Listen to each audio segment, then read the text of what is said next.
many things affect your life as much as slow traffic and bad weather? Listen tomorrow morning for Traffic and Weather Together every 10 minutes on the 9s on KSL News Radio. Welcome back into Cougar Nation. It's your show, Cougar Nation. 801-575-8255. Load up the phone lines. And it's been funny. Mitch, Harper, Matt Baiamonte with you. People saying jokes on social media. Oh, now it's college basketball season.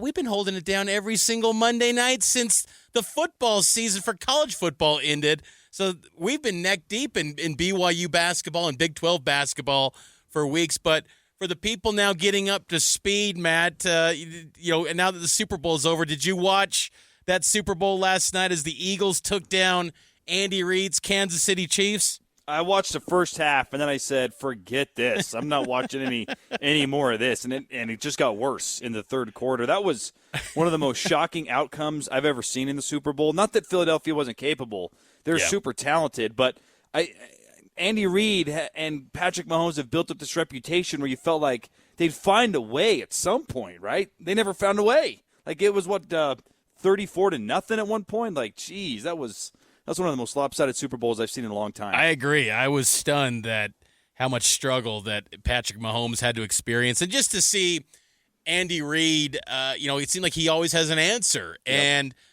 I wasn't pulling for the Chiefs. I'll admit I was kind of getting tired of their dynasty. But so I was pulling for the Eagles, and I'm happy that they got their second title in I think 7 years now. But how it played out. And I think the whole game, the commercials were lame. The halftime wasn't terrible, but it wasn't great. Just the whole Super Bowl event I thought was subpar. I just wasn't impressed with it. The score bug was underwhelming. The score bug was one of the worst parts of the whole event. That was horrible. The score bug, everything was just subpar, I thought. How was Tom Brady? Subpar? Yeah, there wasn't.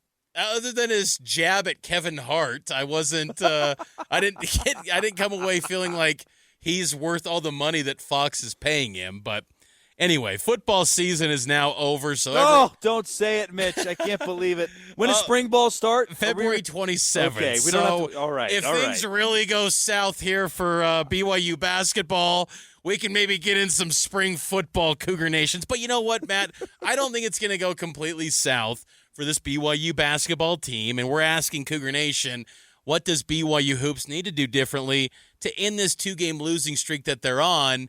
What say you? What do you think needs to be done to get things right for the Cougars on the hardwood? I've got two things, but my hottest take, because, look, we want to hear from BYU fans. What do they need to do differently, which we're discussing now, 801-575-8255. But you can also just pipe off some scorching hot take. And my hot take is, I think BYU needs to start Dallin Hall, and he needs to return to the point guard role. I think you still start Demon, but you slide him over to 2.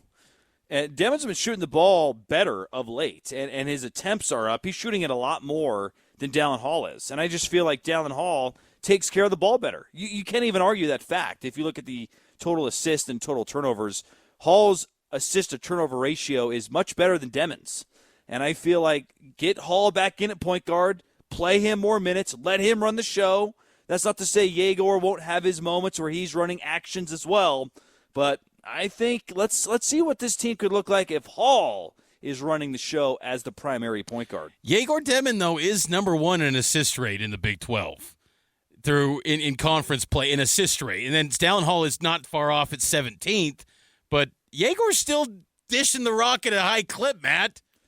Not of late, though. That's the problem. Like, if you look at the Arizona and Cincinnati games, Yegor's had more turnovers than assists during those losing streaks, and that seems to be the theme in the losses, where Yegor is turning it over too much, and the assists aren't there. And Hall, look, I don't think he was super impactful against Cincinnati. Don't get it twisted here. But 3 assists, 1 turnover. Have you seen a game where Hall is just coughing it up left and right? He's taking care of the ball. And right now, this team needs to value possessions. We heard it from Kevin Young. Yep. Too many turnovers. So I'm not saying don't play Yegor. I think Yegor is actually playing some good basketball. I'm just wondering, does he need to be more in a shooting guard role, get up those 13 to 15 attempts that we've been seeing, and have Dallin Hall kind of run the action? And the thing that we have not seen yet this season is Hall and Yegor kind of running the actions. There's too much my turn, your turn. Where are they both getting involved in multiple situations? I don't know. It's a hot take, Mitch, but I'd like to see what Hall could do having the ball a little bit more in his hands. Yeah, Dallin Hall's season high in Big 12 play for minutes was 34 against Utah. He had 0 turnovers in that game. His high for turnovers in a game in Big 12 is 3. So he's done a nice job taking care of the basketball. I will say for BYU to in this losing streak, don't let opponents have career nights. Jizzle James, Jamiron Keller. That list continues to grow over the years of guys that just become BYU killers. That was Jizzle James on Saturday for Cincinnati as he was 1 point shy of a career high. He had 24 points, knocked down a career high 6 threes. It just seems like there's always guys that are always a thorn in BYU's side. Don't allow that to happen. If teams just go for their standard production, so be it. But don't let someone have a career night on you. I like BYU's chances of taking down some of these teams if you're not just getting these superhuman performances from some of these opponents. It's a good point. I'd also add quickly, too, I think they got to tighten the rotation. In this Cincinnati game, they were desperate. They were pulling for straws. But does this have an 8-man group that you feel comfortable night in and night out? I just feel like the second unit, Mitch, you never know who's going to be hot and who you can rely on, and that's hard. We got to take a break. On the other side, we'll get to some of your phone calls. We know we've got Linda on the line. We'll get to your call, Linda, and then some more of your phone calls. 801-575-8255. What does BYU need to do differently to end this 2-game losing streak and get back on the right side of the bubble? Because we're only 4 weeks away till this regular season is over. They got to start piling up the wins. Mitch Harper, Matt Baiamonte with you here on Cougar Nation, right here on KSL.